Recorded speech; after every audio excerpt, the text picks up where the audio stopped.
Okay, apologies for my previous attempt. I'm going to try again here. See what happens here with this video here. Dapper Dino. See if he addresses any of the actual issues. Although he hasn't bothered to take it down. Anyway, I figured that since Jungle Jargon was so nice as to make a video about me, that I'd return the favor and respond to it. So let's watch, shall we? So I woke up this morning and I was thinking about the discussion that we had, and I played some of the discussion too, that G-Man and I had with Dapper Dino. So a few times here it seems like Jungle Jargon goes back and forth between a discussion we both had on GTV, one of G-Man's channels, and one we had on his channel that was originally supposed to be about linguistics, but instead just became about the human Y chromosome. To be fair to him, I've sort of merged them in my mind too, so I don't really fault him. Okay, this is, the language is totally irrelevant. What we need to focus on is the Y chromosome. And it's really curious that they want us to believe things without backing it up or proving it.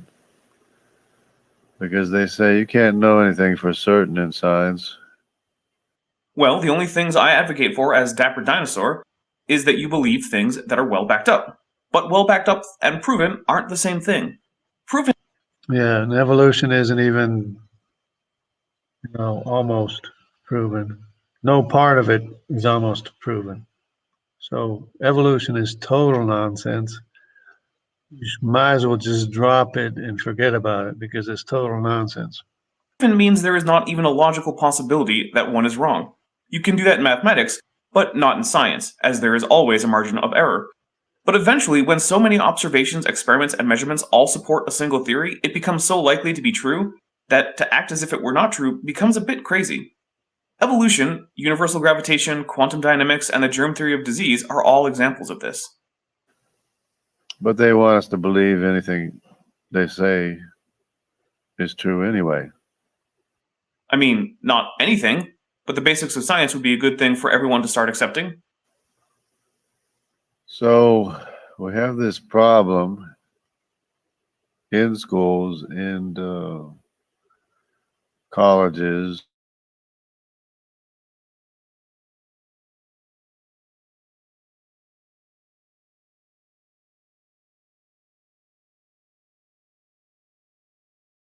Here keeps beating around the bush.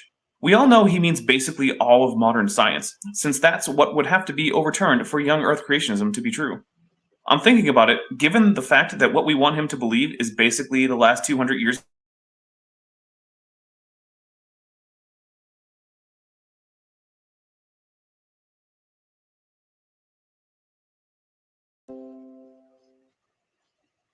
Well, if this is going to keep on happening, and again, it's not science we have a problem with. It's your belief in nonsensical evolution that we have a problem with, okay? It's your baseless belief in evolution that we have a problem.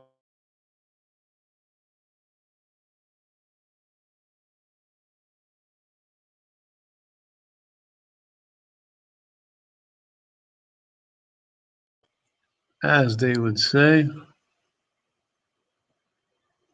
Okay, what we got? Anything? Signal going? That. Not wanting to share what they believe. I mean, not wanting to.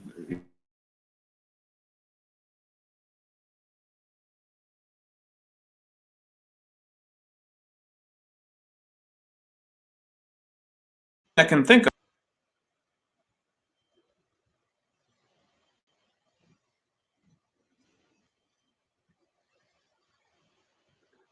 This is amazing. Anyway, so he The thinks Jungle Jargon doesn't know about. he thinks that science is a problem. Science is not the problem. Evolution is the problem because it's a baseless belief without any scientific basis. My beliefs is my religious affiliation or lack thereof. And that's because I don't advocate for or against any such position, provided it is compatible with science. Now, his version of Christianity is incompatible with science, but I don't think all of them are. evidenced by the fact that most Christians don't reject science, and many scientists are Christian. So if he's looking for me to say that I'm an atheist and I want him to stop believing in God, that's not going to happen, because I have no intention of discussing whether I'm an atheist, and I don't really have a dog in the fight Yeah, so this refusal to take a position is very common because they can't defend their position if they try to take one. as the Dapper Dino what anyone does with his belief in God. So we're having this discussion, G-Man and I, with Dapper Dino, and he couldn't back up anything he was trying to tell us to believe. If Jungle Dragon wants sources, I can give them, but I was there for a chat, not a formal academic discussion. And frankly, I was probably the person chatting the least, as it was really a discussion that had been initiated between Gutsick Gibbon and G-Man, and I was simply her guest and Jungle Dragon his.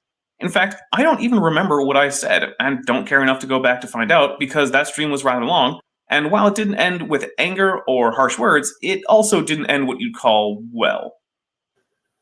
You know, because he was saying, well, science, you can't know anything for sure, but you want me to believe it as if it was for sure. No, I want everyone to believe it with the confidence that the data indicate, which is to say, extremely high confidence. You don't need 100% confidence to believe something. For example, I think I'm writing this on a Monday.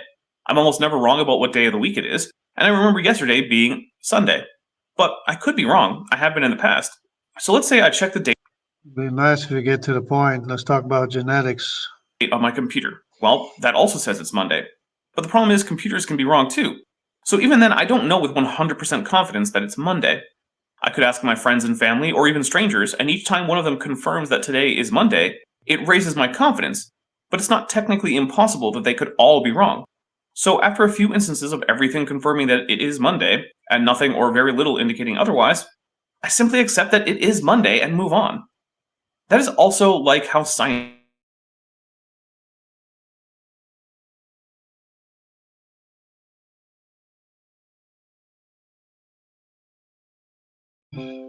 Hard time. Some reason might be where I'm located. I don't know. But at a certain point, the evidence is so overwhelming, you no longer worry too much that the basic theory is wrong. Well. You can't say that about.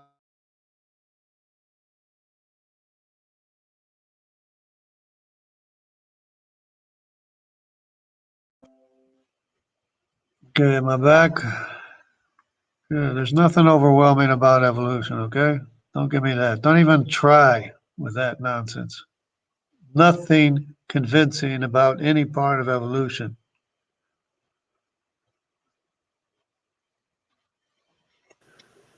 It's like the Westminster Confession. It's not the Word of God, but they want you to believe it as if it is the Word of God. I have no idea what a Presbyterian confession of faith has to do with anything, or why Jungle Dragon brought it up, or what his objections to it are. Maybe It's about you expecting me to believe what you can't even verify as being a fact. he just doesn't like Scotland. So same thing with evolution, no different. They want you to believe evolution is true. Well, that was a bad jab. I don't like Scotland. That's messed up. And what's the truth is irrelevant? Is that what the point is? Scotland's more important than truth? without having a basis for it. Except that's the exact opposite of what I want. The basis for evolution is about as solid as they come. So much so that the problem of providing a source to demonstrate that is more where to start rather than having trouble finding one. Essentially, every paper in genetics, taxonomy, paleontology, virology, etc. is adding to that confidence, as nearly all of What confidence? There's no confidence that any evolution ever happened or that any information was ever added. Like instruction, body type. all of them explicitly validate some prediction we can make from evolution. And until I'm shown otherwise, none of them falsify the theory or even come close. And then they'll Wait. Evolution was never proved. You have to prove it. You're still failing to prove your belief in evolution. You're the one that believes in evolution. You have to prove it. We don't believe in it. We don't have to prove it. You do. You don't have the evidence to support your belief in evolution. Don't attack our position. Our position is based on known human history. What Jungle Dragon means when he says known human history isn't the kind of thing you'd get if you took an ancient history class. I know, because I've done that. What he means is basically the first few chapters of Genesis. Unfortunately, Hey. Known ancient history. And I'm sure you never studied ancient history because I can tell.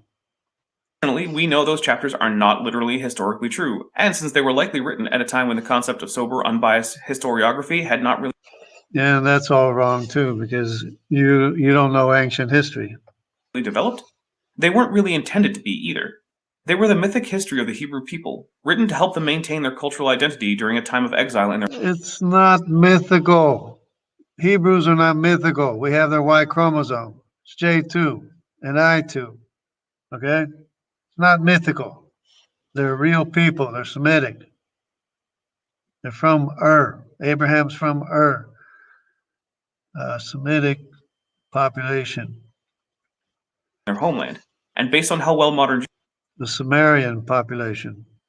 Jews have done to maintain a distinctly Jewish identity, even though they are scattered around the world, I'd say it has done a great job of that for thousands of years. Essentially, Genesis might be the most successful book in history, if judged on the basis of how well it has done as a foundation story helping to create a distinct ethno-religious. And all the other texts confirm and corroborate the records in the Bible. Group. Archaeological facts which confirm our known human history of all the cities of ancient Mesopotamia. Yep, Genesis does record real locations, but that's to be expected. It was written to contextualize Hebrew identity in the real world of what was then the present. So of course it needed to reference real things. Otherwise this It's contemporaneous with ancient history. Origin story would not actually tell the Hebrews how they related to the various cultures around them and why they were different. And it's the only history that we have. Well, in point of fact, we have extensive history from the Sumerians and the Egyptians that goes back past the alleged time of Noah's flood. No, which corroborate the same records and the same time period, same everything, same cultures. Everything's the same people. There is no other ancient civilization other than Mesopotamia, the creation. Some 4,400 years ago. In fact, the first dynasty of Sumer goes back as far as 4,600 years ago. And while the Sumerians had a flood story, which is almost certainly what the story of Noah was based on, the closest the Egyptians come to a flood story is a story about a god wanting to drown a few people in blood, but Sekhmet, Abraham was a Sumerian. the lion warrior goddess, prevents it. Plus, there is simply no possibility that there was ever a global flood, anything like described in Genesis. If that had happened, it would. Geology is the result of the global flood. Go look at it again.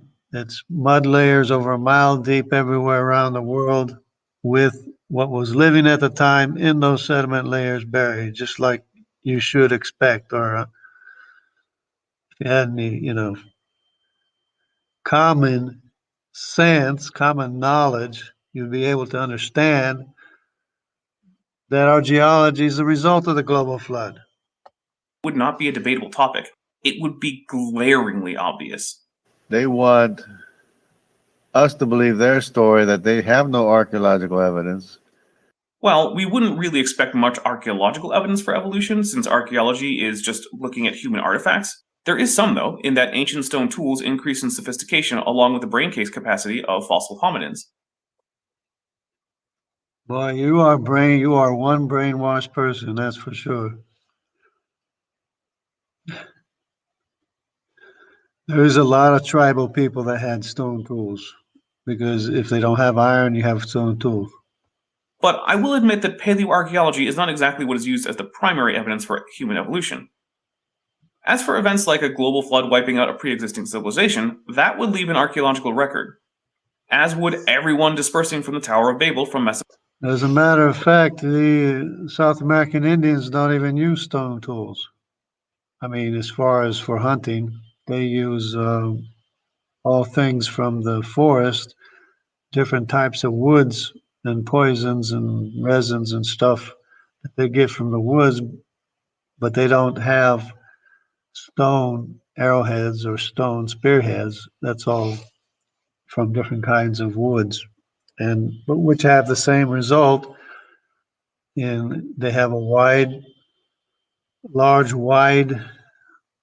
arrow tip, large, long, wide, for the sake of making the animal bleed. It's the same thing, only same result, but they make it from wood instead of stone. Mesopotamia, and that evidence is entirely lacking. Jungle jargon seems to be under the impression that archaeology demonstrating that Genesis mentions real places is therefore proof positive that all of its claims are literally true. Unfortunately for him, that is not how historians or archaeologists. It's contemporary.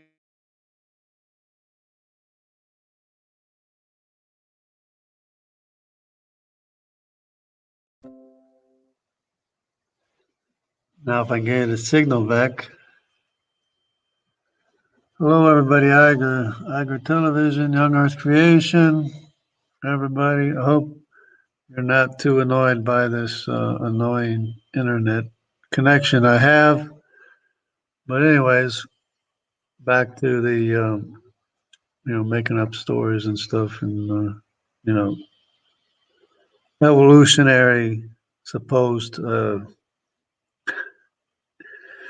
timelines, and impossible timelines, impossible science, not even science, impossible mathematics, just total nonsense. When you're going to ever learn that evolution is total nonsense? Total nonsense. Not a bit of it is true. They have no scientific basis for believing in deep time evolution. I mean, except for, deposition rates, radiometric clocks, genetic clocks, distant starlight, the CMB, and the fossil record. Yeah. You only have history going back 5,000 years of human history, and that's it. You don't have any more human history. And the sediment layers are the result of the global flood that buried everything in mud layers over a mile deep. And that was a known date, not more than 5,000 years ago. So all of your dating methods are rubbish, nonsense, as proven by the global flood. For the Earth to not be old, you would have to break the most fundamental aspects of physics. There is no realistic possibility that deep time is not real. And even if there was deep time, it wouldn't exist anyways, because evolution never happens at any time. Every claim of evolution is always disproved. Got a source on that? I'm unaware of a single time that evolution has been disproved.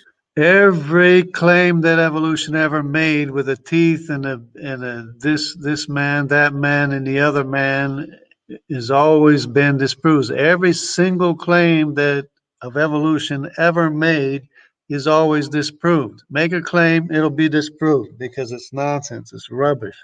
And if it had been, it would largely be abandoned. I'd sure ditch it. I don't particularly like evolution, believe it or not. Every claim that they make. So they keep coming back with us, trying to force us to believe their belief, which they are ashamed to say is their belief. I am ashamed of exactly none of my beliefs. But some beliefs that are irrelevant to what I want to talk about, I won't share with you. Just like you don't get to know my relationship status with a significant other, you don't get to know my religious stance, or stances, or lack thereof. It's neither relevant nor anyone's business. It has everything to do with what you believe, because if you don't believe the truth, then you're going to look for things that aren't true to believe in and to preach and to espouse and to promote, which is evolution when you don't believe the Bible. The only things I believe that I advocate others believe, I'm very open about. Which is what Dapper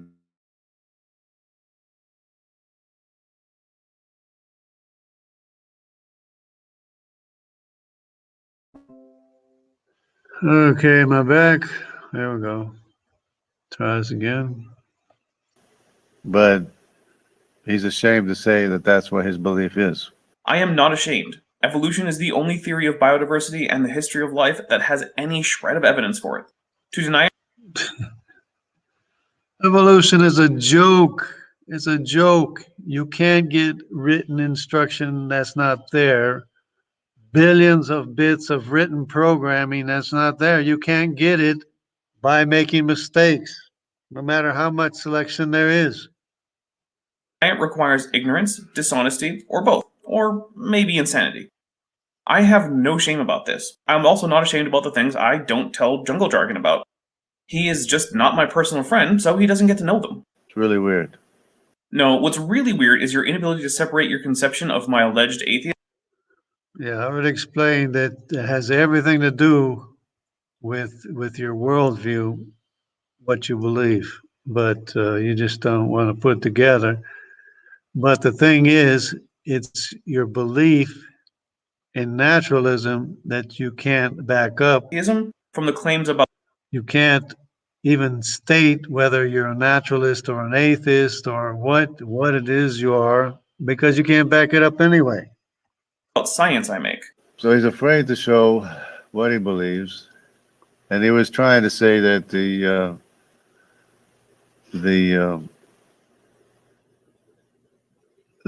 charts here are the family trees. He's trying to say that these family trees are not rooted, such as this one here. When I first saw this, I laughed for a solid 3 minutes in a row. The arrogance and confidence with which Jungle Dragon dismissed Because you don't even know what the facts are. You're laughing, nervous laughter. That's what you're laughing. this is the criticism that a phylogeny he likes isn't rooted is just so amazingly hilarious when he then brings up an unrooted tree. In fact, the label on this figure, which is figure 3 in the creationist paper An Overview of the Independent Histories of the Human Y Chromosome and Human Mitochondrial Chromosome, from the Proceedings of the International Conference on Creationism by Robert W. Carter, published in 2018, labels this diagram as an unrooted neighbor-joining phylogenetic tree of the Y chromosomes from the Simmons Genome Diversity Project. Even the creationists know this is an unrooted tree. Okay, it's unrooted because they didn't say that the 3 brothers and 3 wives of the 3 brothers were Noah and Eve. It has to go back to Eve because the mtDNA goes to Eve. So let's look at a couple phylogenetic trees. First, this tree is unrooted. Each tip represents an actual extant group, or in some cases, perhaps even a person. There is no way to tell which group split off from any other group, because without a root representing the common ancestor, there is no way to establish directionality. You can tell that the 3 groups are 3 individual trees or branches of a tree, of a family tree. That's what you can tell because you either belong to the A, B, C, D, or E tree, if it's a Y chromosome, or you belong to one of the other 2 trees. You can't belong in between or to both trees. Now let's look at a rooted tree. This tree is giving us essentially the same information as the previous one, but it has an unlabeled line going up, where all the other tips are going down. This represents So see, this thing here is assuming that the A, B, C. Now they're saying that the FGHI came from the C. Why didn't it come from the E? Which doesn't make any sense. Turns out the E is the progenitor of the C, which is Nimrod, which did not produce any Semitic line. Which these are all Semitic family trees, and the Semitic line didn't produce any of the Japhethite family trees. These are 3 separate trees, and if you look at the genetic distance chart, you'll be able to see the difference. the root of the tree, the common ancestor. This would be the Y chromosome atom, since this is a Y chromosome haplotype phylogeny. Yeah, we already know what the claim is, but the genetic distance family tree units disprove that graph you just showed. We already know what your claim is disproved by the genetic distance Simmons Genomes Project. which is not even very complete. Because if it was complete, you would see the C and the D and the A and the B coming from the E3. Because the CY chromosome is probably Nimrod, who is the son of Cush, who is the E3 progenitor. This is literally the kind of thing you learn in the first 10 pages of a decent phylogeny textbook. In order to get this wrong, you have to have done not even the most basic research on phylogeny. Now, it's fine to not know that stuff, unless you're going to try to We know what your claim is. We know what the claim is. It's wrong. make arguments about it. Trying to say it's not rooted. Well, it is rooted. It's rooted in Noah. Even if Noah were the common ancestor of all of us, making him Y chromosome Adam, that tree would still be unrooted, because that's how it was built. All those Now, the Y chromosome Adam, you say, is A, which nobody descended from A because he's at the tippy branch of a tree, and nobody descended from A, at least not the one that you took the sample of. branches are extant groups, and there is no root for a common ancestor, and you couldn't even add one. It would be like trying to add a grid to a pie chart. That's just not how phylogeny works. Jungle Jargon would like for the root to be here, and he thinks that including the E3b haplogroup would show that that's where the root is, but nowhere that you could put the E3. That's the root of the Hamitic tree. The root of the Hamitic tree is the E3, but not the rest of the other trees. That's not the root of the other trees. That's a separate tree. The Hamitic tree, the A, B, C, D, and E is a separate tree. These other trees, G, H, I, J tree is by itself, and K, L, M, N, O, P, Q, R, S, and T is another tree. These are two separate trees, and you have to belong in one of these trees, and you only connect back at the origin. And one thing I was explaining to Dan is that the origin of these three trees here in the Y chromosome, each of the three brothers' Y chromosome was almost identical, and it branched out from them. That's why every one is belonging to one of the three trees, is because it branched off from the three sons of Noah, who were originally had a Y chromosome that was virtually identical as far as the Y chromosome test is concerned. Because my Y chromosome test goes back 300 years, and I have cousins that I have with 11 different places in the Y chromosome. I mean, 111. And with 111 different places where there's numbers of copies, the numbers of copies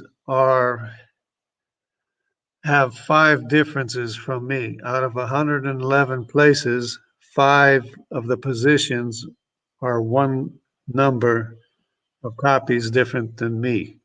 Going back 300 years, that's how slow it changes. 3b group would actually show you where the root should be. In fact, pretty much every phylogeny that tries to use the actual data puts the root here. And that's the only place you can root it. You can't root it in an animal. The A? No, they're saying the C. They're saying that this Japhethite and this Semitic tree branched off from C, but that's not what you see here. This tree does not branch off from C. Neither does this tree here branch off from C. So this proves that previous chart that he showed where everybody's supposed to branch off from C. Because the reason why they say that, because C was the only one in Europe or Mediterranean, Mesopotamian area, because he never left Mesopotamia, because he was the king of the land of Shinar. His name was Nimrod. And Abraham was not a descendant of Nimrod. Okay, so get that straight. If you want to learn science, you got to learn history first. Get it straight. That has a completely different Y chromosome than us. In a chart of Homo sapiens Y chromosome, no one would try to include non-humans. The subject of the chart is humans. If you want to make a chart of, say, hominoid Y chromosome diversity, you can actually do that using the same techniques to compare human Y chromosomes. In fact, it has been done, and the outcome matches with all the other evidence, putting orangutans as the outgroup of the rest of the hominoids, then gorillas as the outgroup relative to Homo and Pan, and then genus Pan, the chimps, as being the closest relatives of humans that are extant. Which is the chimp, which they keep trying to say. They keep trying to root our tree in a chimp's tree. And there's no family resemblance. There's no family connection. No, the root of the human Y chromosome family tree would be a human, whether it's Noah or not. And he wouldn't be the first human, or some missing link. And the Y chromosome of a chimp is totally different from the human Y chromosome, so that's why there's no family resemblance. Besides the fact that there's all kinds of information besides the nuclear DNA and the mitochondrial DNA that is in the carbohydrates that contains much more information than the nuclear DNA and the mitochondrial DNA. So we haven't even started to barely scrape the surface of that information, which is unique to humans because the nuclear DNA has to be compatible with the zygote, which has that information. If you saw this man, he would almost certainly have looked like a normal African man because, except for a quirk of statistics, that's all he was. As for the similarity of chimp and human Y chromosomes, they are in fact quite structurally similar. Okay, the only ones that are sub-Saharan Africans are the descendants of Cush. The descendants of Mitzrayim are Egyptian. They're not very dark. The descendants of Put, the Phoenicians,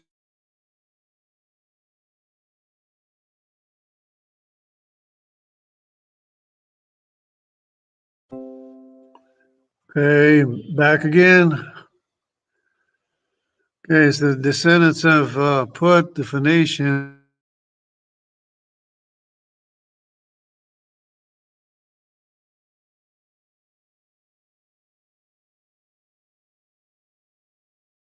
go with this again. This is amazing. See if I can do this. Yeah, the Phoenicians are from Put and Canaan. There's a progenitor of the Canaanites, and those are the A, B, C, D, and E Y chromosome. And more similar to each other than they are to gorilla Y chromosomes, and human gorilla and chimp Y chromosomes are again more similar to each other than any of them are to orangutans. In fact, this chart is showing some of the similarities.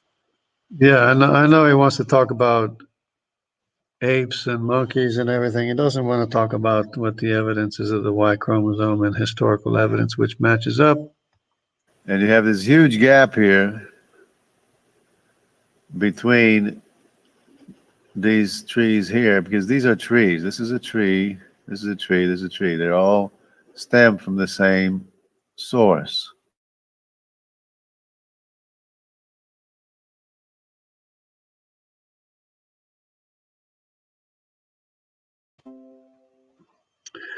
Okay, anytime you can, whatever.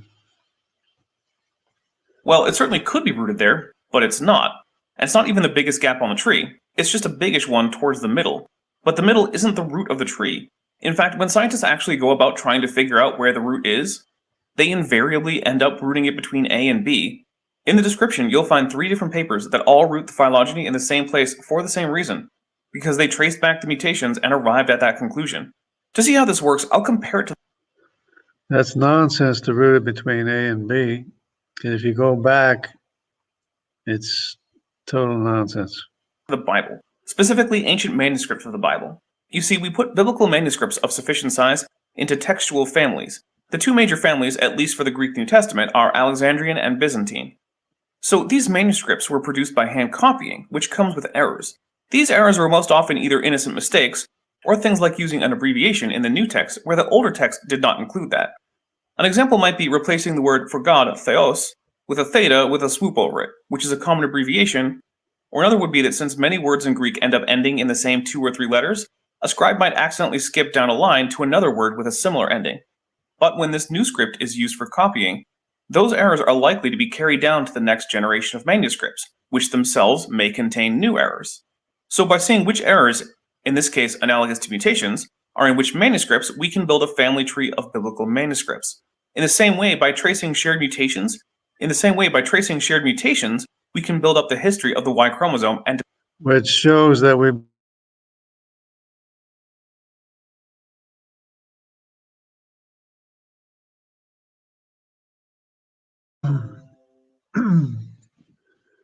okay, belong to the 3 different family trees, both in the Y chromosome and maternal mtDNA. we always get the same tree. If Jungle Jargon wants to say that everyone got it wrong, he's going to have to actually get the data and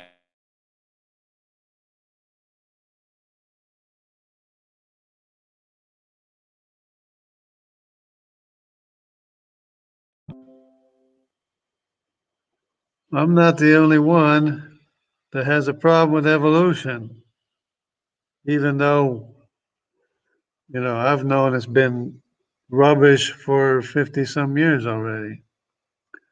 Young Earth creation by man, faithful, honest, and true. How you doing? Hope my internet connection's not too annoying. All right. So, yeah, Dapper Dino. Here we go. This rabbit trail dino chaser, whatever. Dapper Dino. defend it. Rabbit trail Simply chaser. getting the Phoenicians and Berbers mixed up and then asserting that the tree is rooted Whoa, elsewhere. whoa. Phoenicians started out as the sons of Put. Look it up in Wikipedia. Okay. Later, they mixed with the Canaanites, and they're called Phoenicians. And then they mixed with the Jews. They mixed with the tribe of Dan, and Carthaginians, and all them. They're all mixed up. But originally, listen to me carefully. Originally, there were the Phoenicians who were the sons of Put. Canaanites were the sons of Canaan. But of course, the Phoenicians.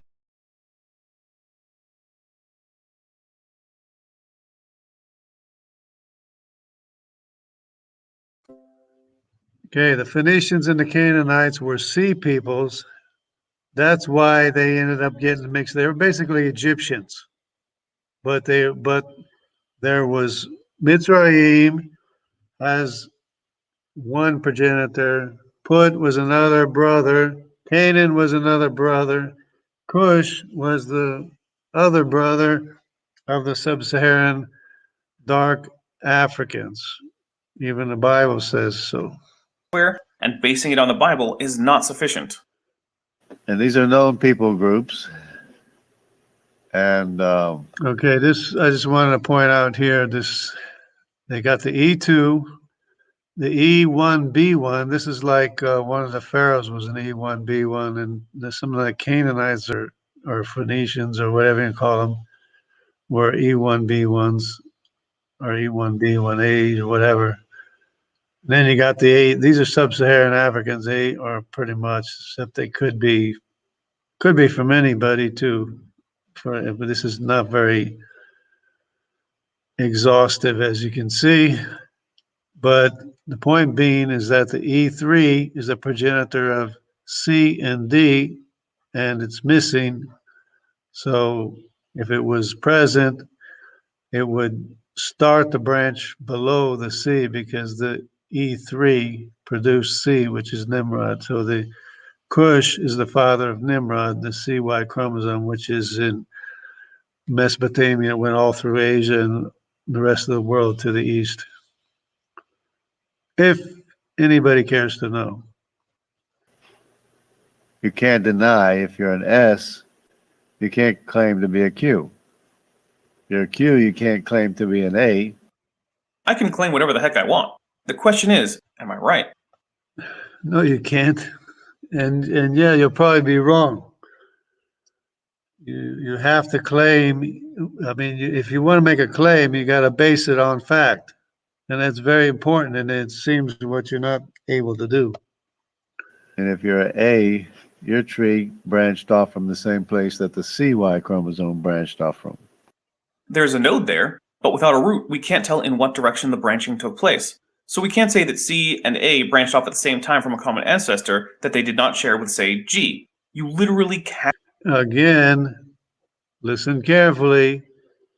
The root had identical DNA in the Y chromosome. Because if I only have 5 changes in 111 places of the numbers of copies between cousins and myself going back 300 years, then people that were brothers or from a father would have virtually identical DNA, identical Y chromosome. But it's the branching off, it's the descendants that branch off in different directions, not the root. Okay, so the root is the same regardless. The root is Noah, the root is Shem, Ham, and Japheth. They have identical Y chromosomes. Get it? Understand that fact. Cannot gain that information from an unrooted tree. And calling it unrooted doesn't mean no root exists. It means the diagram is not equipped to show you where it It means they have identical Y chromosomes. is. CY chromosome is just as old as the A. I mean, kind of. All Y chromosomes are about as old as each other in terms of generations from Y chromosome Adam. The CY chromosome is Nimrod. He's the son of Cush. And if the A came from Cush, then yeah, the A came later on, and you have it exactly backwards. It's instead of A, B, C, D, and E, it's E, D, C, B, and A. But every rooted tree results in A to B being the first split, so A is the most divergent of all human Y chromosomes.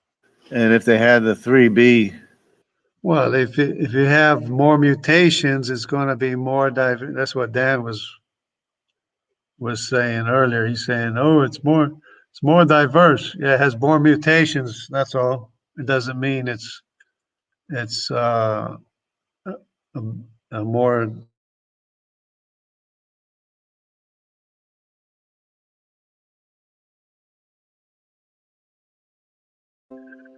Okay, my back. It doesn't mean. It just means there's more mutations in that line. That's all it means.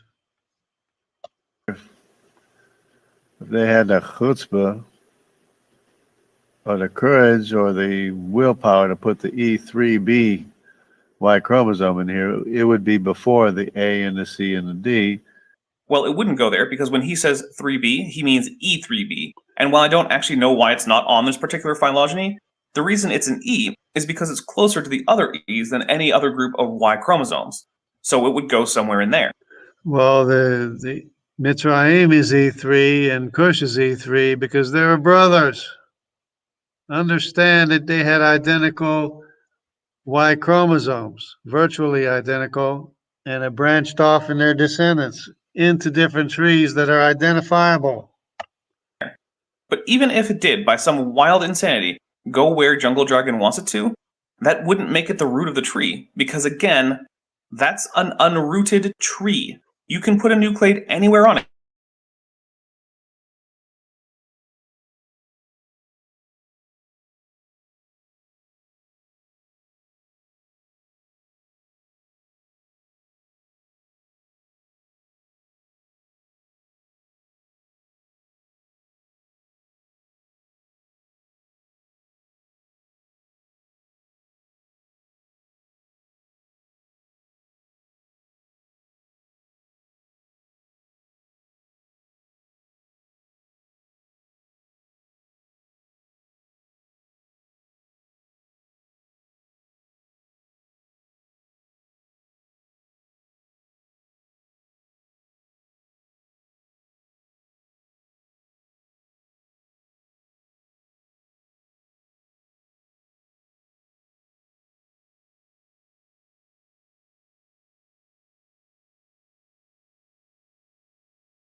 Try to bear with me here. I gotta share the screen again. There we go.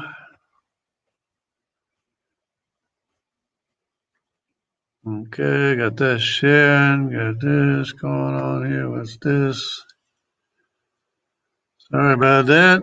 Who we got? Young Earth Creation, Faithful, Honest, and True. Yeah. No, but it's really easy to figure out. This is easy to figure out if you take some time to look at it, which apparently these people, he just said himself that the E3s are similar. That's because they're brothers. That's why they're so similar, because that's where the root is in the identical DNA. The tree. Because I know for a fact that the C was the son of the E3Y chromosome, which is Kush. Of course, there's other E3s too, but they're Kush's brothers. The groups at the tips can't be ancestral to other groups. They are all extant groups, so none of them can be the ancestor of one another. That doesn't make any sense. It's like saying your brother is your great-great-grandfather. Well, let's No, if it goes back far enough, like the E3 does, it can be the progenitor of the A, B, C, and D, which it is. So, one day you'll figure it out. Maybe you'll you'll know that I'm right. assume time travel shenanigans are excluded here. Even assuming that the early chapters of Genesis were actual literal history, it's not likely that the named figures would actually end up as the common ancestor of various extant groups.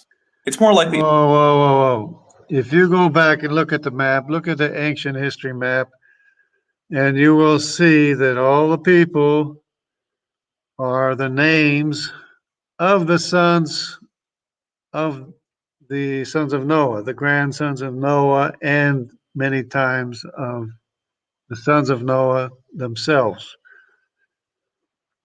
And I don't even have to go into that. All you have to do is know ancient human history. That's why I'm trying to say you got to go and study ancient human history before you try to be a scientist, because otherwise you'll be putting your foot in your mouth too much. it would be one of their unnamed descendants, simply because if any one of them came to be the sole descendant to leave direct male line and descendants, he'd become the common ancestor. Statistically, that's not unlikely. So even if what he was saying that Dapper Dino was trying to tell me that the Berbers are not Phoenicians. He said they're Canaanites. What difference does it make? So now he's going back to the discussion I had on his channel. His claim was that because It doesn't make a difference anyway, because they're brothers. They have the same Y chromosome, and they mixed up anyways. all the E3 groups are related closely, they were all descended from four brothers, namely Canaan, Put, Mizraim, and Cush, who in the Bible are the descendants of Ham, except that the Phoenicians are known to have been in haplogroup J, not E, and you will see my source. No, no, no, no, dude, no, no, no, no, no, no, no, no. No, later on, Dan and Jews mixed in with the sea peoples, the so-called Phoenicians. The so-called Phoenicians became a mixture of Jews and Canaanites and Phoenicians. So get that straight. Source, again, in the description. This is as would be expected for a group of Semitic speakers originating in what is now Canaan. They colonized North Africa in the early Iron Age in the wake of the late Bronze Age collapse. The native people of the area in question are the Berbers. If you go to Wikipedia, it'll say that Put is the father of the Phoenicians originally. But then they switched and said, well, they mixed up Phoenicians with Canaanites and said they're Canaanites and vice versa. And it's all mixed with Jews too. Who are a semi-nomadic group who speak a non-Semitic Afro-Asiatic language. They are in haplogroup E, which includes most African Afro-Asiatic speakers in Africa, except for, again, the Semitic-speaking groups in areas like Eritrea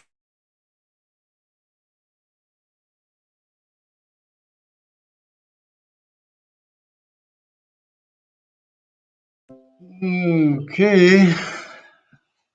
Hopefully that doesn't happen too much, but anyways, yeah. He's going back and forth about the about who was who.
Okay, so he's going back and forth about who's the Phoenicians, who's the king. They're all mixed up, anyways.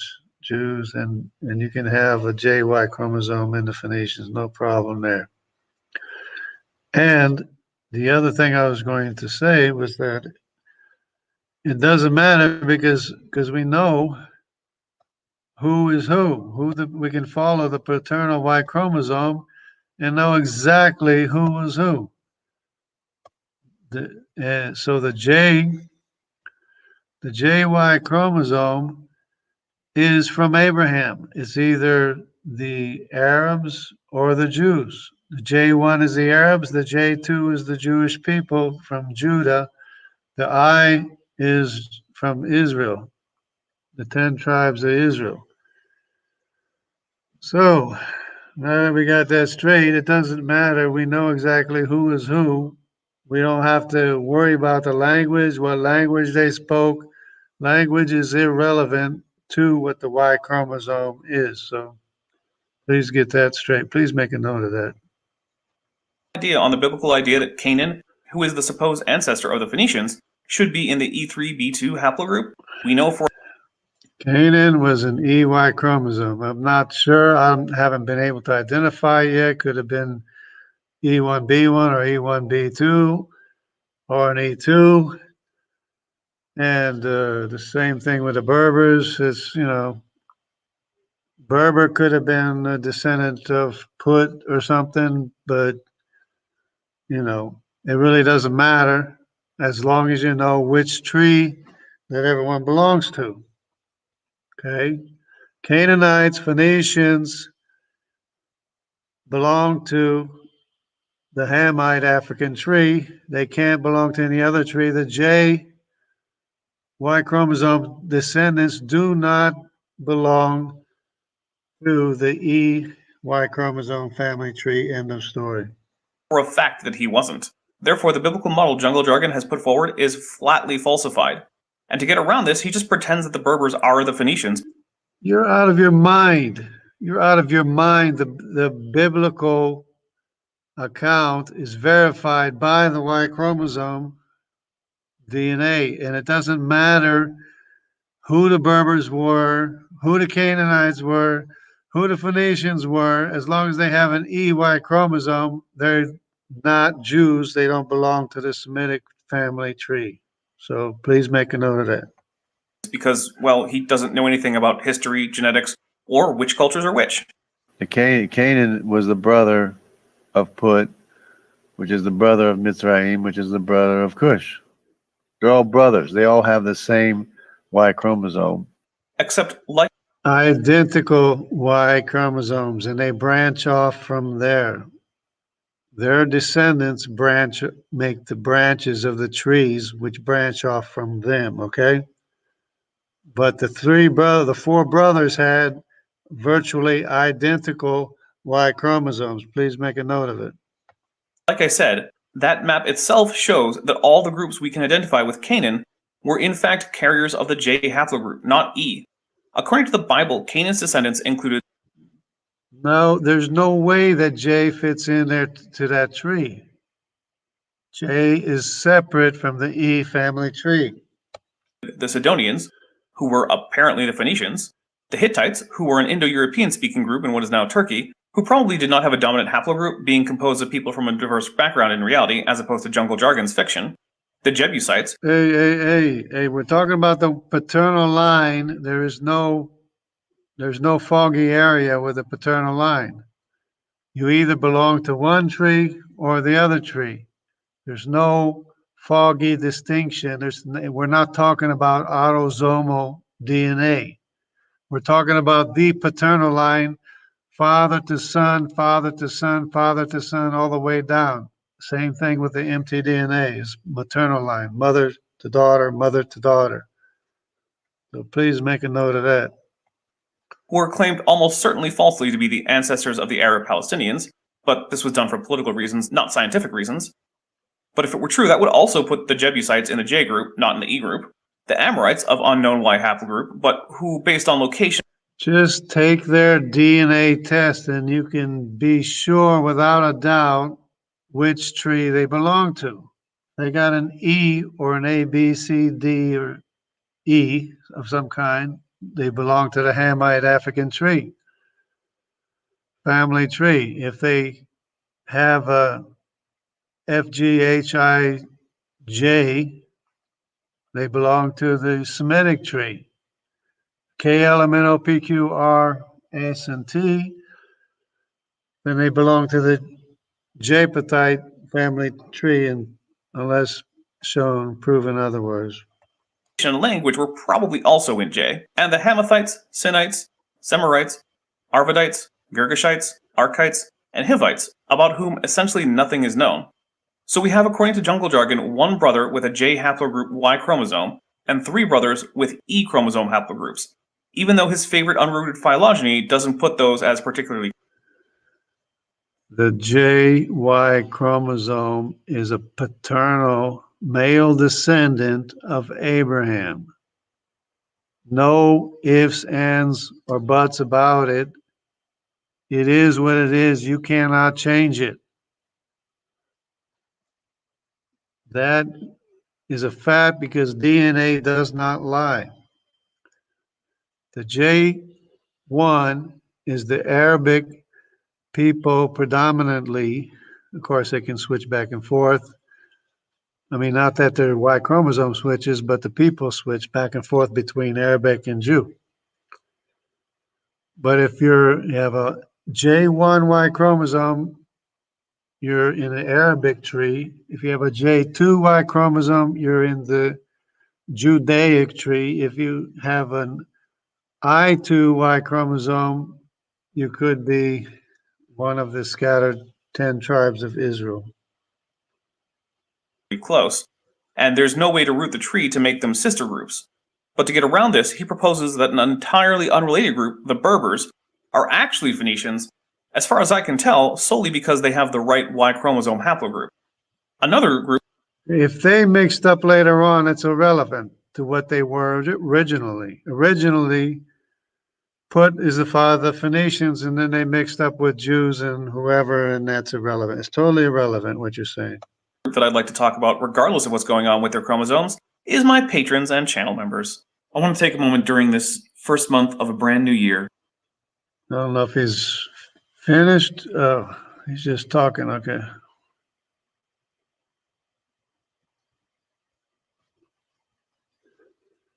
Here we go. aren't. And we did not branch off from the CY chromosome. You can see right here. CY chromosome branches off from the E3 family tree, the same place as the A1Y chromosome branched off from. See, Jungle Jargon cannot understand that none of these groups branched off from one another. They branched off from common ancestors. None of these groups is ancestral to one another. Who is the common ancestor? That is the question. Because each of those ancestors had their own branch of the family tree that they belong to. It's not complicated. He cannot separate in his mind the idea of a root from a branch, even though they are essentially opposites. And we are who we are. The root is an identical Y chromosome. They're identical. The Hamite Y chromosome is identical to the Semitic Y chromosome, this Shem's Y chromosome. Shem's Y chromosome is identical to Japheth's Y chromosome. The three brothers, the three sons of Noah, had identical Y chromosomes. It's their descendants that branch off in different directions. And just because somebody's a CY chromosome doesn't mean they're condemned for all eternity. Or it doesn't mean that they're a lizard people or whatever. Doesn't mean anybody's a lizard people or a condemned people for any reason. I have absolutely no clue why we're talking about lizard people. I'm not sure anyone is trying to claim that haplogroup C is a bunch of irredeemable lizard people.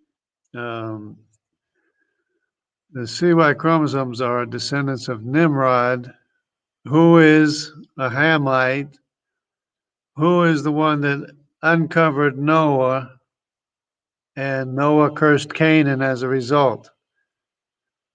So there are people that believe that in different races, that some races are condemned more than others, or some races are better than others.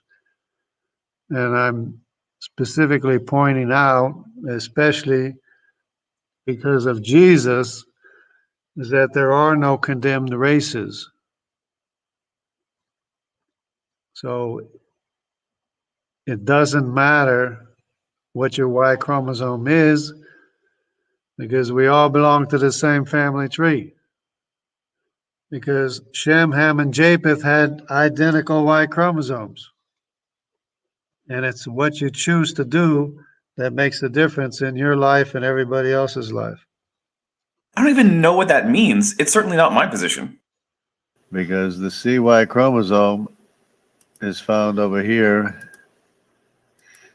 in South America, the wild riding people, and the wild riding people received the gospel. And their homicide rate dropped from 60% down to near zero. So I tried to look into this, and there are not a lot of sources, but what I can gather from admittedly iffy sources is that the Waorani are currently about 20% Christian, and that since their initial contact with the outside world in the 1950s, they have engaged in much less conflict with other groups in the area, even intermarrying with formerly hostile ethnic groups. Their homicide rate in and amongst themselves before they killed the 5 missionaries was 60%. Okay? That's a fact. They are also losing land to oil exploitation and logging. To what degree these changes are directly tied to Christianity as opposed to simply being integrated into the worldwide society of the modern world?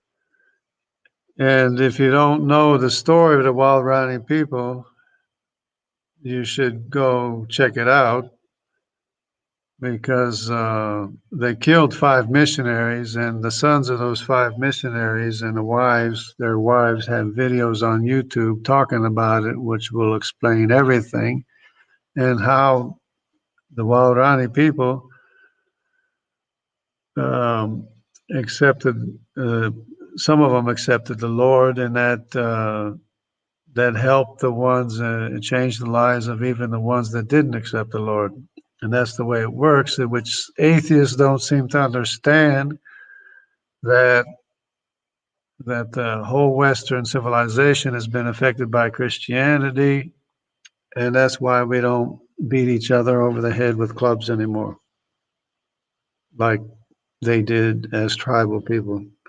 And the Waorani people are a good example of what tribal life is like. I cannot say. Because of the gospel. And missionaries are slammed and condemned for trying to change people's customs. I actually don't slam missionaries for trying to convince people of their ideas. I think people should be allowed to try to persuade others. But there are concerns when contacting previously uncontacted groups. One of the biggest ones is that these groups may be exposed to diseases to which they have no resistance. This was the reason for one of the biggest plagues we know of, the plague that wiped out most native North Americans before Europe. Yeah, in the case of the Waorani people, they were going to be wiped out by some oil company that wanted to exploit the oil in the region. And before that happened, the missionaries decided to go and make contact with them. And some of them did acquire different, you know, diseases or colds or whatever. But the tribe was saved because of the missionary work and the sacrifice of the 5 missionaries that were killed. Europeans even bothered to settle on the mainland of North America.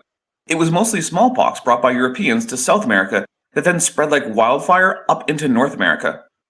But also, it may be that these groups do not want to be contacted, as is the case with the North Sentinelese, who attempt to kill anyone setting foot on their island.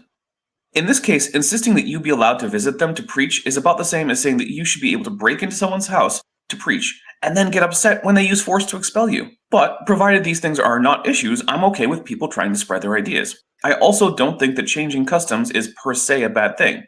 For example, the practice in some parts of Africa of killing albinos to use their body parts in rituals is a bad custom. Similarly, the custom in ancient Greece of sexually abusing boys, or the current similar custom in Afghanistan, are bad. They should be changed. And if that change has to come through force, I'm okay with that. I'm not a cultural relativist. Of course, the gospel is what gave us our Western civilization to begin with. Christianity is certainly one of the most important aspects of the history of Western civilization, but it's far from the only one. But then exactly what parts of what ideology caused which part of what we now think of as Western civilization is complex and probably unresolvable to some extent. But it is curious that Christianity in other places like Southwest India or Ethiopia did not lead to cultures that greatly resemble Western civilization. But the atheists keep fighting and fighting reality. They want to go back to the time when they were just murdering people, like in China, in Russia, because of atheism. They just slaughter millions of people. Well, since I'm not here because of atheism, but this is supposed to be a response to me, I'm not sure what the point here is. But yes, plenty of atheists have done bad things, as have plenty of religious people. Were the killings in communist countries in the 20th century the result of atheism? Maybe. They were done by... So now you're going to compare the number of deaths from atheists to the number of deaths of so-called Christians who were not following Christianity, which is considering other people as better than yourself and, only presenting the gospel and not forcing anybody to believe what you believe. Explicitly atheistic regimes, but then again, the regimes were far more interested in their preferred economic and political system than in religion per se. So, maybe not. But when we look outside of the communists, we see that generally speaking, atheists are underrepresented among criminals, so at least on a personal level, atheism is certainly not correlated with more violence. You ever see a video of soldiers going up to peasants or something like that and just shooting them down for no reason? That's what you have with atheism. Well, no, I've seen videos of that happening for bad reasons, but not for no reason. But I'm aware of things like that primarily happening under 2 regimes, the Khmer Rouge and the National Socialist German Workers' Party. Bad reasons, not for no reason? That's as good as no reason, because there's no good enough reason just to go shoot somebody down. Stop playing with words. The former was atheistic, but the latter was not. While the latter wasn't officially religious, it certainly exploited the native Christianity to help motivate their people and soldiers, even giving out belt buckles proclaiming that God was with them. That's what atheism offers with no God, no responsibility. Nothing about atheism means you're free of responsibility, it just means you're responsible to other people and not to God. Of course, it's Atheism doesn't even have a teaching. It can't even tell you what is. So it can't tell you anything. So that's why people do whatever they want to do, because atheism doesn't tell them anything. a lie. And everyone will be judged according to their deeds. Even if Christianity is true, it doesn't make atheism a lie, it makes it untrue. You can be honestly mistaken. But there's no Again, atheism doesn't tell you anything. Atheists do whatever they can get away with. better race. We're all the human race. There, we can agree, Jungle Jargon. We all came from this region right here in Mesopotamia, where they had the Tower of Babel, where they have the city of Ur of the Chaldees, where Abraham was from. If Jungle Jargon wants to show this with Y chromosome data, he's going to have to find a way to root his tree where he thinks it's rooted. That means he's actually going to have to download. I think I already explained it. The J1 is the Arabic people. The J2 is the Jewish people. The I2 is probably the 10 tribes of Israel, the I2 and I1. Download the Y chromosome data and run the numbers and find out how it's possible to root it here and not here, which is where everyone else roots it. Until then, he's just talking nonsense. He was Again, the farther back you go, the more identical their Y chromosome.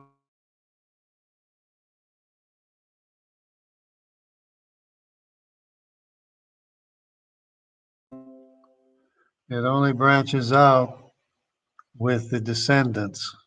The descendants branch out, and you belong to one of those branches of a particular tree. which means he was descended from Sem or Shem. That's why it's Semitic, is because he descended from Shem, Sem. Except that the descendants of Canaan were mostly Semitic too, so again, just the basics of the data contradicts. No, like I said, Canaanites were descended from Ham, and if they mixed up, which they did, which is to be expected, it's irrelevant. The original Canaanites, descendants of Canaan, that's why they're called Canaanites, is because they're sons of Canaan, had the predominantly Canaan's Y chromosome, which is close to the E3. This biblical genealogy. And the Cushites are Cushites because they're descended from Cush. Or, Cush was named after the people specifically to make the story of their ancestry seem plausible. These are known. No. These people know who they are, just like Egyptians know who they are, just like the Arabic people know who they are, just like the Jews know who they are. They know that they're Cushites. And they're not any different than the biblical time, which identifies the Cushites as being the dark-skinned people. And even so, look at this, E3B1, E3B1. Different color, same Y chromosome. That's because Mitzrayim is Cush's brother. Same thing here with the Berbers, E3. They're all E3 because they're all brothers. They have the same Y chromosome. It's the branches out from these three sons of Ham that will be different, that identifies who people are.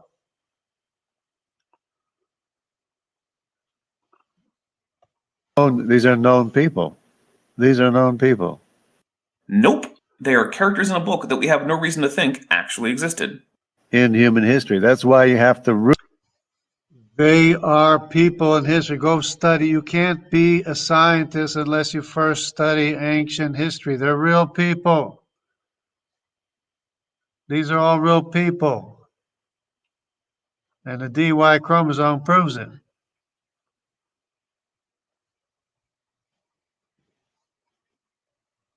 I agree. Faithful, honest, and true. All right. This is kind of pathetic, but you got to address these people's misconceptions. Rooted in Noah. You have to root all these genomes. The L has to be rooted in Eve because the three wives of the three sons of Noah are rooted in Eve. Why do they have to be rooted in Eve? There's no reason to think they couldn't have a more recent common female line ancestor, which would make that woman Stop playing around. You stop picking around. It goes back to Eve, regardless. mitochondrial Eve.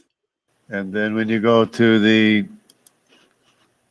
paternal line, they're all rooted in Noah because the three sons of Noah belong to the same family tree of the paternal line of Noah. If that were true, there should be an unresolvable polytomy at some point in the tree. There isn't. Therefore, at no point is it reasonable to conclude that three sons. Do you see how the trees come together? That's because they have identical Y chromosomes. The three sons of Noah have identical Y chromosomes, the same as Noah. So that's where it's rooted. Of the same father gave rise to all extant Y chromosome diversity. For those who aren't into reading such charts, a polytomy is where a node directly leads to more than two branches. And if somebody wants to be a scientist, they have to study human history before they try to do science, because this is what they do when they try to do science without studying first human history, known human history. Remember, when Jungle Dragon says known human history, he just means the Bible. And the problem is, the Bible isn't so much evidence as it's a text. No, I don't mean just the Bible. I mean known human history from all ancient civilizations. You need to know them. All those early on skirmishes or battles or fights or kingdoms, need to know them all because they all represent the grandsons of Noah. Text, which based on your interpretation, can make a prediction. The prediction Jungle Dragon makes is that humans come from Mesopotamia and then spread out to the rest of the world.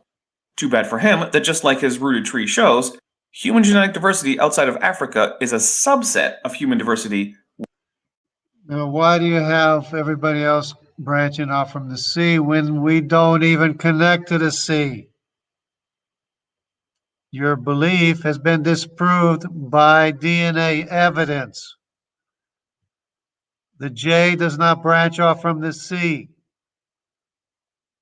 The R does not branch off from the C or the J or any other Semitic.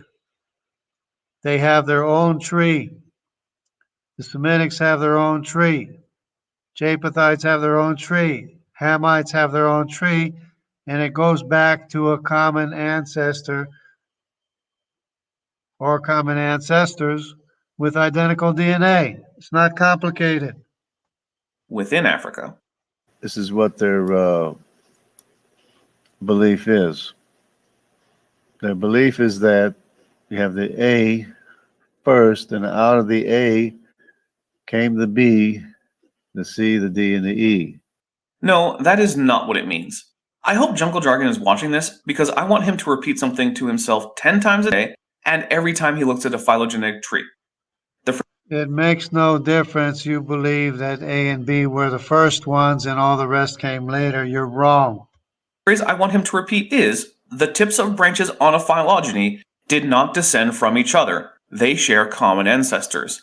So no, B did not come from A. A and the rest of the tree share a common ancestor that is Y chromosome Adam. B shares a more recent common ancestor with the rest of the tree besides A.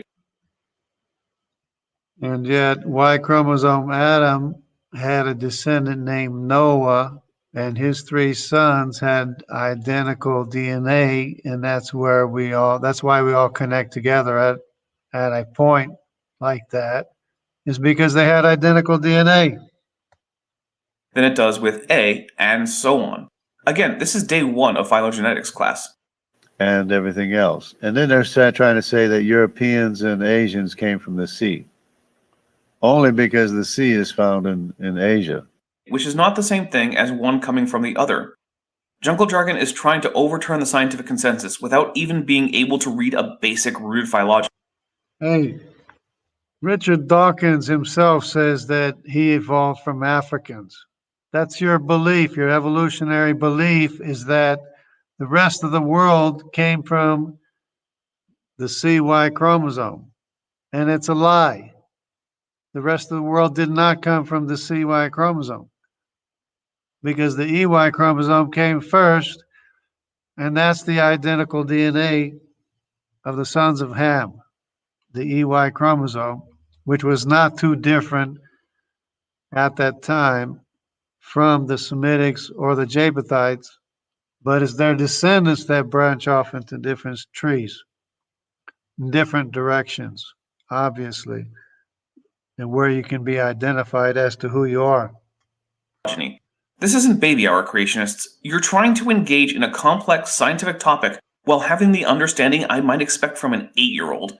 You really need to get Yeah, after what I just said, you don't even know what you're talking about. better at this. And no, it's not because of where they are found, it's because of shared derived genetic traits. That's how all phylogenies are built.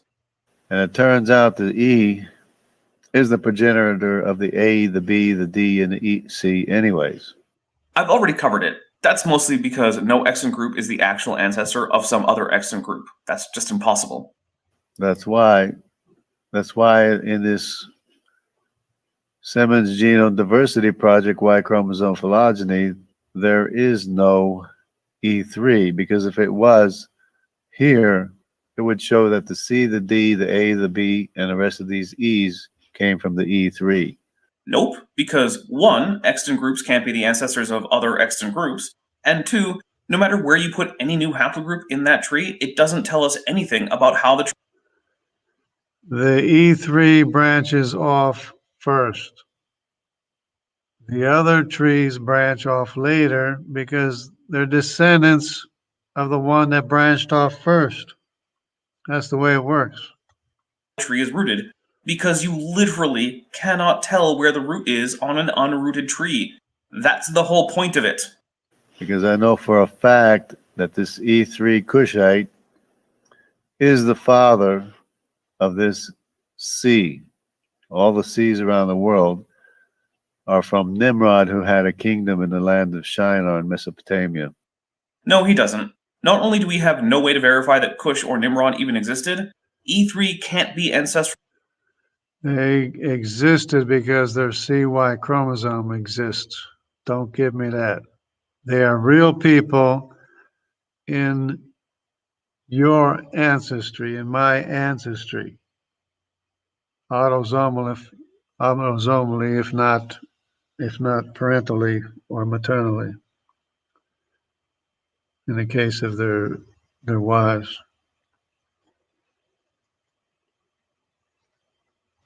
To J1, and the actual pattern of the tree precludes this kind of relationship between the carriers of these haplogroups. Just this map is enough to disprove all of this.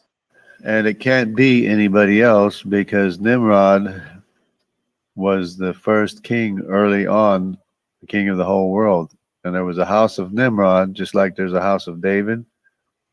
They found out with archaeology, they say, oh, there is a house of David. Yeah, just because there is some archaeological evidence that the much later figure of David may have been real. Oh, oh, yeah, okay, yeah, right, yeah. There was a house of David, there was a house of Nimrod too. And we know that because he left the CY chromosome that spread all over the rest of the world to the east. Doesn't mean anything for Nimrod. The Bible isn't a single work. Even if we could prove that everything about the books of Chronicles and Kings were 100% true, that wouldn't help the credibility of Genesis as a literal narrative in the least. Same thing with the house.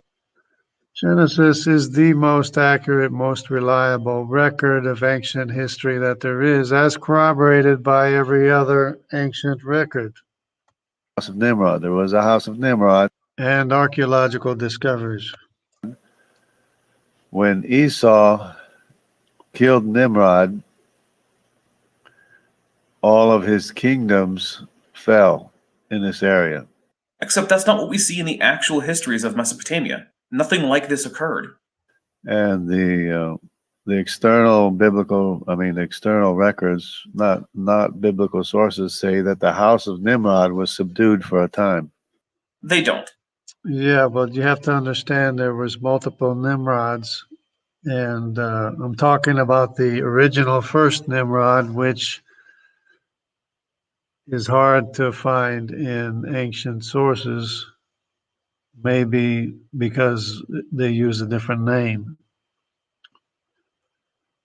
But you can't deny his existence because the CY chromosome is there, which belongs to the Kushite family tree. Thank you. I actually looked pretty hard. There are no extra biblical sources that can be reliably identified as pertaining to Nimrod. He then just goes into Bible stories about Nimrod and Esau that aren't really important or relevant, so I cut them out. No, actually, there are extra biblical sources that have most of the information about Nimrod is not in the Bible. The Bible only says that Nimrod was a great hunter, agreeing with the other sources that he was a great hunter, and he was mighty in the land. You know, he's a great hunter. That's basically what the Bible says, if I remember right. And the Bible doesn't say much about him, but other extra biblical sources do talk a lot about or talk more about him. So you got that just wrong again. Except that after he says this. That's the story. I don't know. Who knows? Exactly. He doesn't know. He just assumes Genesis is literally true. But he was No, I'm talking about Esau killing Nimrod. So try to understand the context. a real people. You know, the events surrounding the people could be subject to interpretation, validation, etc., everything. Except that being open to validation is also being open And picking and choosing my video, the who knows was in reference to the reason why Esau was hungry and wanted a meal from Jacob was because he just ran away from the armies of Nimrod. He just killed Nimrod, killed his bodyguards, ran away from his armies, and that's the reason, uh, allegedly, that Esau was hungry and asked for food, and he traded his birthright to get a little bit of food because he was about to die. That's where I said, well, who knows what is true, which is all extra biblical, anyways. So try not to pick and choose and take out of context parts of my video if you want to use it. to falsification. Hence, we don't get to just know that Genesis is an accurate history, we have to test it. And the literal interpretation of Genesis has been flatly contradicted. Even Zeus was probably a real person, even though they deified him and turned him into a god. Ancestor worship, Why would you think that? He's a wise father god associated with the sky, a common trope from basically all Indo-European mythologies. After that, it's a lot more of the story of Nimrod and then Joseph. Zeus has a genealogy both before and after him, so there's that too. I'm not sure what this has to do with anything I ever talked about with jungle jargon, or at all, really. After that, he just tries to apply the We're talking about these are real people that we're all related to. That's what we're talking about. family tree of Noah to other groups of people. I've already addressed that, so I don't think there's much point in doing a point by point on it. So with that, I'm done with this video. I hope you enjoyed it. Remember to like, subscribe, hit the bell, and turn on all notifications. Try not to I'm take out Dapper of Dino. context my video. Don't be taking my video out of context in the future, please. So that's about that. So much for that. I'm glad everybody was able to suffer through this. I mean, everybody that was able to. See, the Bible says there'd be scoffers. Yeah, there certainly are scoffers. 100% correct. Gotta go. Got a James Tour video to watch. Yeah, see you later. Copy that. Yeah, if anybody wants to watch James Tour videos, they're highly recommended because, and especially for Dapper Dino too, because he might learn something, with this feeble response to my to my Y chromosome video and MTDA, and the mixing of the cultures, which is to be expected. To be expected that Phoenicians would have the Jewish people mixed in with a JY chromosome, and the other Canaanites would be mixed in too. They were all mixed up by that time. By the time Carthage came along, and the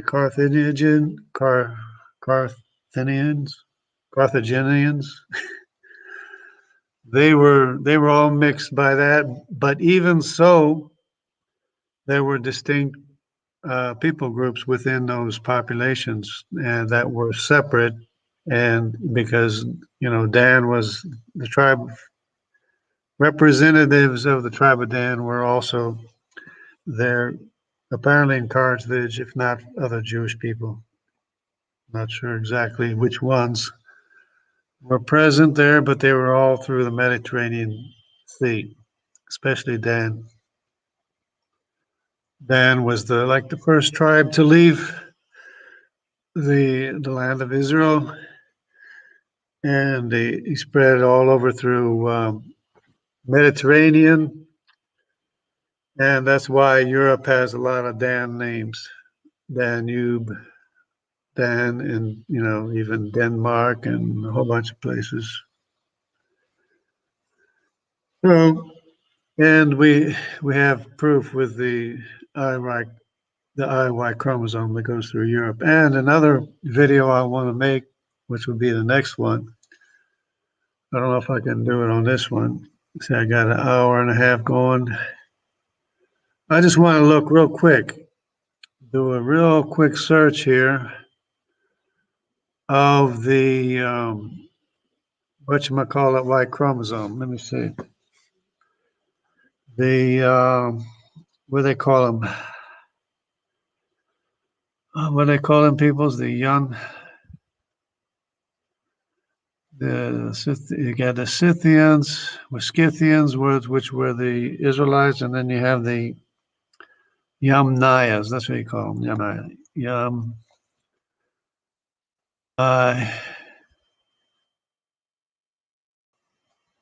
Yeah, M, T, D, and A, by chart, if they have such a thing. Oh, here we go. Let's go to the images. Yamnayas. Here we go. Got the modern Europe, ancient Europe.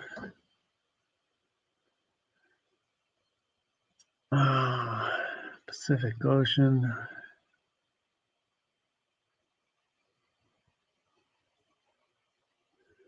What's this? Well, maybe I'm just not going to be able to find anything. Maybe I'll have to try something else.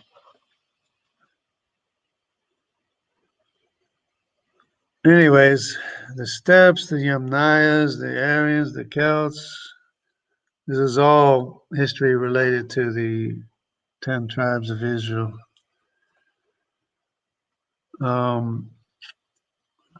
Yeah, what's this here? What's this say?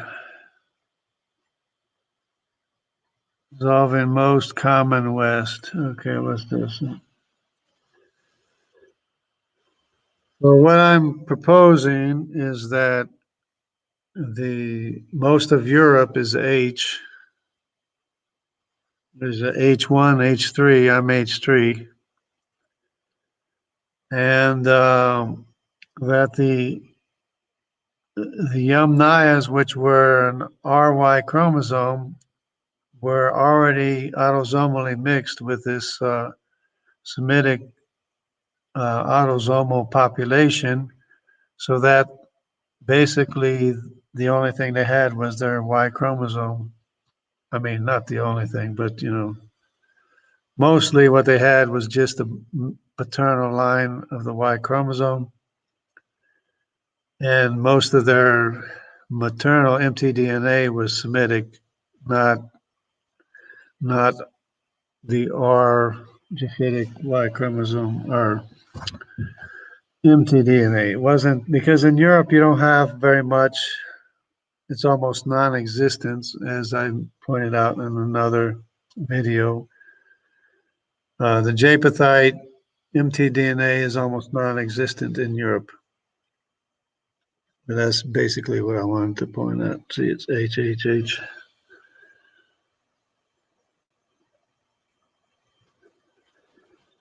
So, well, we got this. No, that's not right.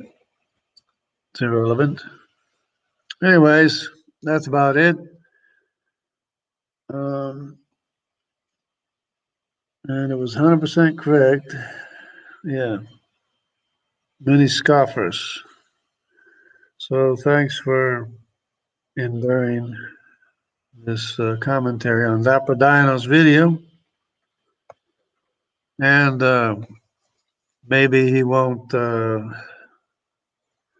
take out of context something I said like that with Esau, the reason for him being hungry, and then him switching it to saying that I didn't know Genesis was true or correct when the context of what I was talking about was extra biblical anyways, not even from Genesis. So he wasn't paying attention to that, which is, which happens anyway.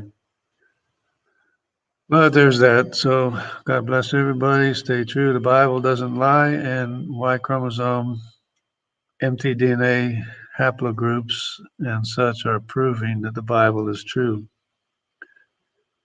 in every respect, especially considering the fact that we have a creator and only our creator can recreate us again after being destroyed by our bad decisions that we can't blame God for.